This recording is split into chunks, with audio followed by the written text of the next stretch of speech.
Hello, this is Dr. Grande. Today's question is, can I analyze the case of Ray and Jennie Kehlet? Just a reminder, I'm not diagnosing anybody in this video, only speculating about what could be happening in a situation like this. If you enjoy this video, please like it, subscribe to my channel, and consider supporting me on Patreon. I will put the link to Patreon in the description for this video. First, I'll look at the background of this case, move to the timeline of the incident, then offer my analysis. Raymond Keith Kehlet and Jennie Ann Kehlet were a married couple who lived in Australia, specifically Beverly, Western Australia, which is about 2 hours east of Perth. Raymond went by the name Ray. The couple married in 2007. It was the second marriage for both of them. They had grown children from previous relationships. Both Ray and Jennie worked for a mining company. Ray was a plant operator, and Jennie drove a dump truck. In 2009, the couple adopted a Great Dane named Ella. In 2011, the couple rented a 150-acre farm, which they purchased a few years later. In 2015, 47-year-old Ray and 49-year-old Jennie developed an interest in prospecting. They had met an experienced prospector named Graham Milne, who was employed as an emergency services officer at the same mining company where they worked. Graham was going to teach the couple how to conduct prospecting. Ray and Jennie were eager to learn and excited about the adventure. Western Australia is the largest state in Australia, but it is sparsely populated. Only about 2.6 million people live there, and 75% of them live in or near the city of Perth. The state has a diverse geography, including vast deserts and ancient rock formations. It is known for being rich in mineral resources, including gold. Therefore, there is a lot of interest in prospecting activity. Now moving to the timeline of the incident. Ray, Jennie, and Graham attempted a prospecting trip in early March 2015, but the trip was cut short due to rain. They planned another trip, this time to a place called Sandstone, which is about 8 hours north of Beverly. They did not tell their family exactly where they were going, which is not unusual in prospecting. The pursuit of precious metals fosters paranoia, prompting a penchant for precautionary measures in order to protect the prize. Ray and Jennie told her family members that they would be out of cell phone range for about 10 days. The trip was scheduled to start on March 19. Graham had to be at work on March 24. Therefore, he planned on returning home on March 22. He wanted to give himself some time between when he returned home and when he had to go back to work. Ray and Jennie intended to depart Sandstone on March 22 as well, except afterward they were going to visit a few other places and return home in early April. On March 19, 2015, Ray and Jennie took their dog Ella and started their journey. They were in separate vehicles, but traveling together. Ray was driving a Land Rover Discovery, and Jennie was driving a Land Cruiser utility vehicle, or ute, as they're called in Australia. Ray and Jennie were both pulling trailers behind their vehicles. The couple drove to the town of Woburn, which is about 3 hours north. This is where they met up with Graham, who was driving a Land Cruiser and towing a trailer. After eating and refueling, the trio continued their journey to Sandstone. Several hours later, they all arrived at a place called Bell's Camp, which is about 18 miles south of Sandstone. They were planning on prospecting in a nearby area, which Ray had named the $3 million patch, presumably because he thought he would find a lot of gold there. From this point on, the only person who knows what happened is Graham Milne. Technically, the Great Dane Ella also knows, but she's not talking. Here is Graham's story about what happened over the next few days. Not long after arriving in Sandstone, Ella ran away from the camp. Ray and Jennie did not have the dog on a leash. It took a while to get her back. In the afternoon, Graham and Ray went exploring on their quad bikes and heard gunshots. They made their way to higher ground and saw two men near a vehicle about 1,500 feet away. Ray fired his rifle twice in order to alert the men, like to let them know that other people were around. This seems unusual because he simply could have called out to them. Graham, Ray, and Jennie set up a campsite and went to sleep that night without incident. On the morning of March 20, the couple was already awake by the time Graham woke up. Graham and Ray traveled east for a few miles, looking for an area to go prospecting. They returned to the campsite for lunch. Not long after this, the dog ran away again, and Ray had to chase her to get her back. Graham and Ray left again. They explored the area for 2 to 4 hours before returning to camp sometime between 4 and 5 p.m. The group went to sleep that night at around 8 or 9 p.m. On March 21, the group woke up and had breakfast. Once again, the dog ran away from the campsite, chasing wildlife. By this point, Graham was frustrated from wasting so much time chasing the dog. He told Ray and Jennie that he was there to go prospecting and wanted no further involvement with their dog.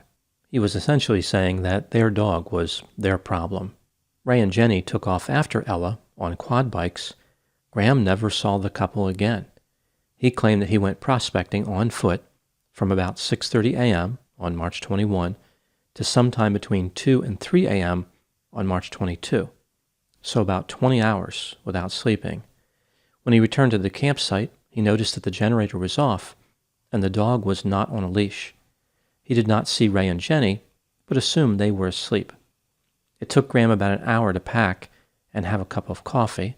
He did not want to wake up Ray and Jennie just to say goodbye, because they knew he was leaving. Graham left for Perth sometime between 3 and 4 in the morning. He initially told the police that he took a longer route home, one that went through an area called Mount Magnet. He did this to avoid traveling on an unpaved road. He was worried about taking the shorter route because he was not confident in the reliability of his vehicle's engine, and he was afraid of hitting a kangaroo. What Graham apparently did not know was that for some reason, the GPS in his vehicle had activated at 10:17 a.m. and stayed on for just a moment. It was enough time to record his location. The GPS placed his vehicle on the unpaved road.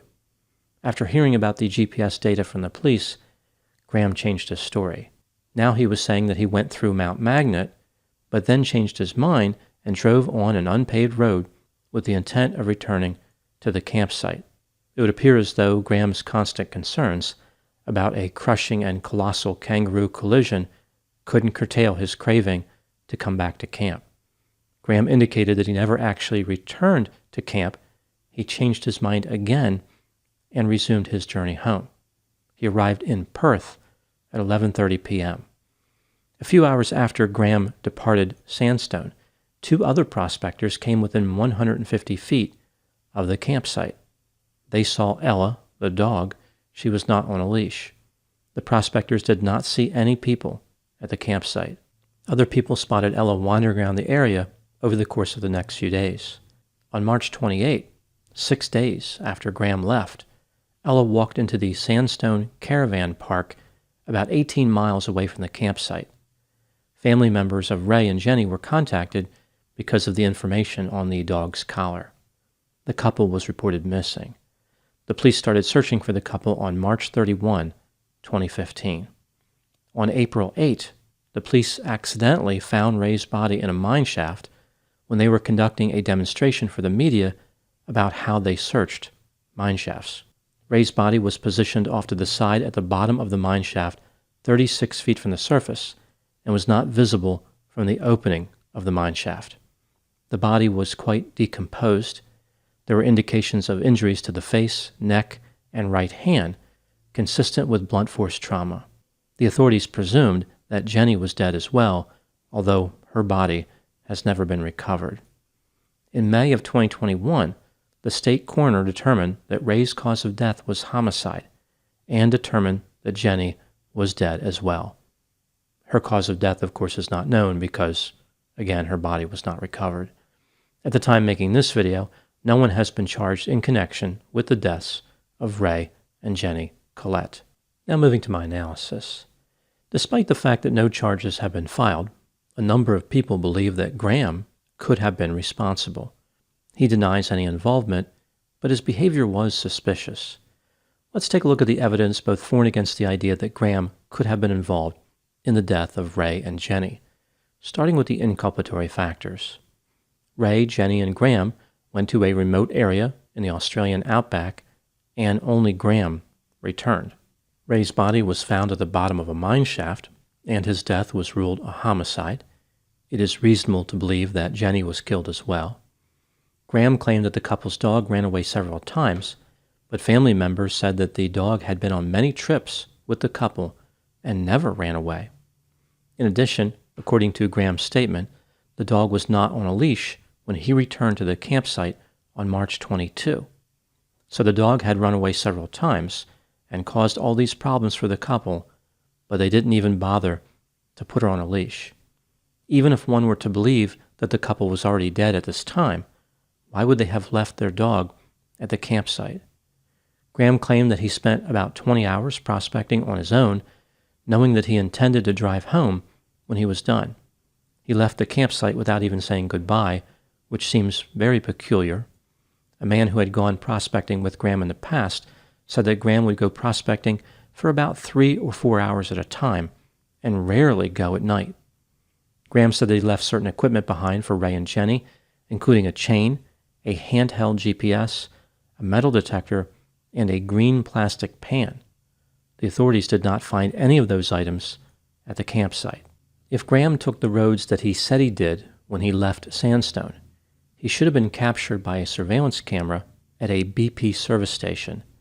The police checked that video and found that Graham was not on it.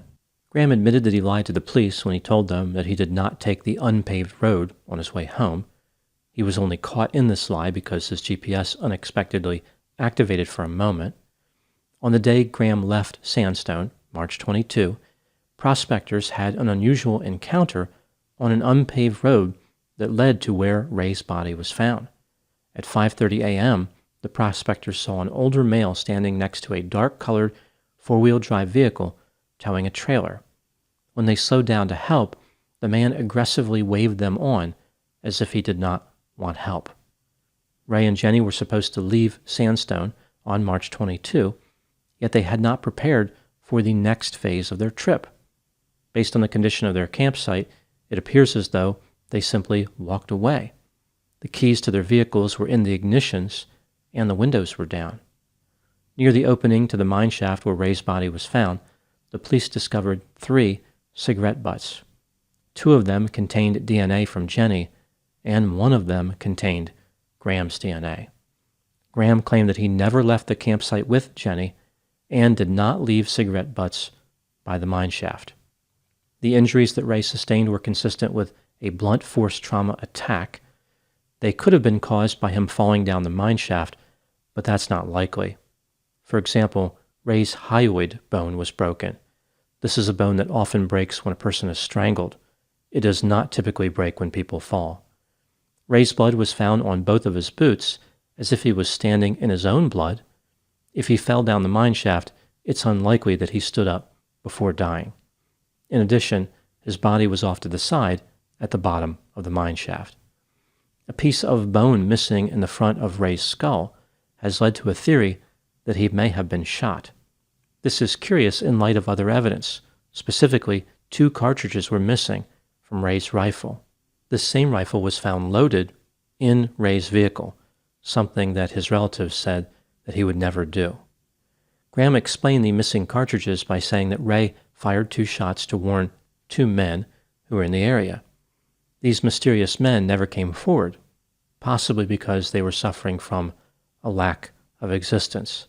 It seems odd that 2 cartridges would be missing and 2 people are dead. It makes it sound like somebody may have used one of those cartridges on each of the murder victims. Graham was invited by the police to help them find Ray and Jennie. He led them in the opposite direction from where Ray's body was ultimately found. The police later found a map which had been drawn by Graham.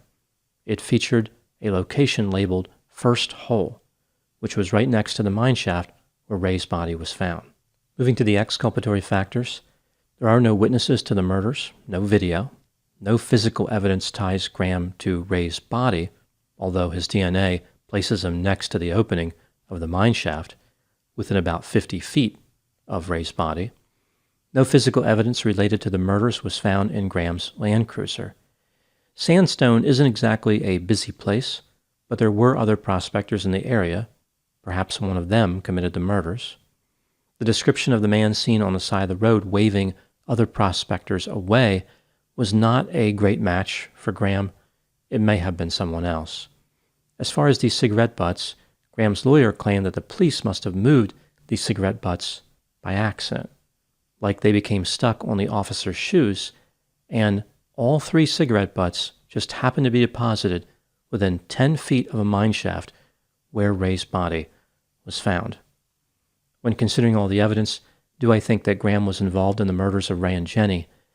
In my opinion, I think he probably was. But of course, no charges have been filed. I'm actually a little surprised that he hasn't been charged. I don't think the case against him is strong, but I wouldn't call it a bad case either. My guess is that the state is concerned because any number of other people could have committed these murders, and they would only get one chance to try him. There is quite a bit of evidence against Graham, but no one factor represents a smoking gun. If Jennie's body is someday recovered, the investigation would probably change drastically, but the authorities have searched extensively for her without success. Now moving to my final thoughts. I don't know if Graham Milne was responsible for the murders or not, but it seems clear that someone killed Ray and Jennie. This was not an accident. The Outback being a dangerous place doesn't explain both Ray's death and Jennie's disappearance. The police made some mistakes early on that will make this case difficult to solve, like they did not preserve the campsite as a crime scene. In addition, the fact that Ray's body was found by accident when doing a demonstration for the media doesn't bode well for the successful prosecution of whoever was responsible. Perhaps this is a case where an outlaw in the Outback outmaneuvered, outwitted, and outran the oversight of justice for a negative outcome. Those are my thoughts on the case of Ray and Jennie Kehlet. Please put any opinions and thoughts in the comment section. They always generate an interesting dialogue. As always, I hope you found my analysis of this topic to be informative. Thanks for watching.